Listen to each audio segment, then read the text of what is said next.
Okay, so this is what a big group of finishing feeder pigs looks like out in the field. This is April 6th or 7th. I forgot. But we just moved these guys right now.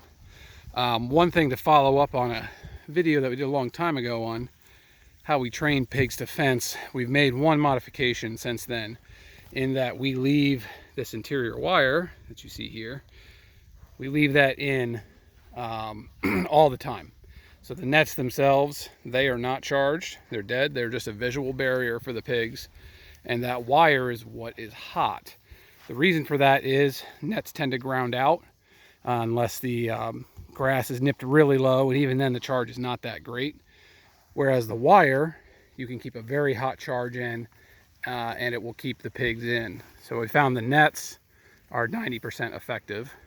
Wire alone is maybe 80% effective for feeder pigs, but when you put them both together and they're working, our breakout rate is basically zero. So that's what we do for all of our feeder pig groups, because we have several of these on the farm, plus sow groups in different areas. So we don't want them mixing up and having chaos ensue. So we do the extra work of putting the wire inside of the net. A few other things to point out here. So that's the drinker that we're using over there. That's the Brower 80-gallon drinker, which we haven't had to buy any in the last several years, but these are quite expensive now. So I don't know if I would recommend them per se, but if you can get some used ones, that's great. Has a float valve inside the cap there. And then this is just a 3/8 air hose that comes over here, and it plugs into our water system right there. And this is an above ground water system. We only have to turn it off for about 2 months in the winter, and we're back in business with it right now. So step into the paddock here, show you guys a little bit more. Everybody here is lounging around. Most of these pigs are basically finished. We're really just waiting for processing dates that were booked over a year ago to come around. And that's probably one of the biggest challenges right now in the direct-to-retail livestock space, is timing these processing dates that are 12 to 18 months out with growing out your sets. To bed them, we do use junk round bales of hay.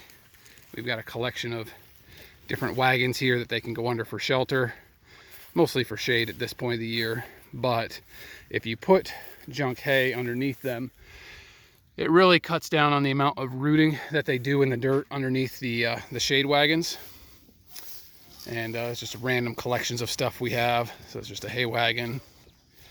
This is kind of how we've been doing a lot of our wagons here lately, is getting these Shelter Logic structures, which are like 250 bucks, and just slapping them on an old hay wagon frame.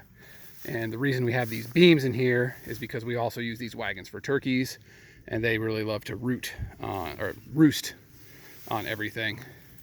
The FarmBuilder feeders, got 2 down there, 2 up here. So you want about 1 of those per 30 pigs. We've got about 100 in here with this group. And what I wanted to show you guys here, a lot of discussion around disturbance and over disturbing pasture and ground and kind of what it looks like. This is 1 week's worth of disturbance on this ground. So you can see how hard they take it when it's going like this to this inside of a week. But if you look behind, back there, that's what it looks like as it's recovering. So it's all about timing the length of your disturbance with ground rest after that. This paddock is overseeded before we move the pigs away, so they have already stirred in the seeds that will be sprouting in the next few days, and the pasture will recover and be able to stabilize the soil, absorb all those nutrients, and so on. Getting their graze on here. So that's kind of the 5-minute tour here of a big group of feeder pigs on the pasture. This is a lot of value sitting out here. Right now, a 300-pound live weight pig for us is about $1,300 in full retail value. Obviously, there's a lot of expense in doing that. That's not profit, that's just the gross. But you know, there's over $100,000 worth of pork just in this one paddock here. So hope you guys enjoyed this little look at the pigs, and until next time, we'll be out here getting after it on the farm. Catch you later.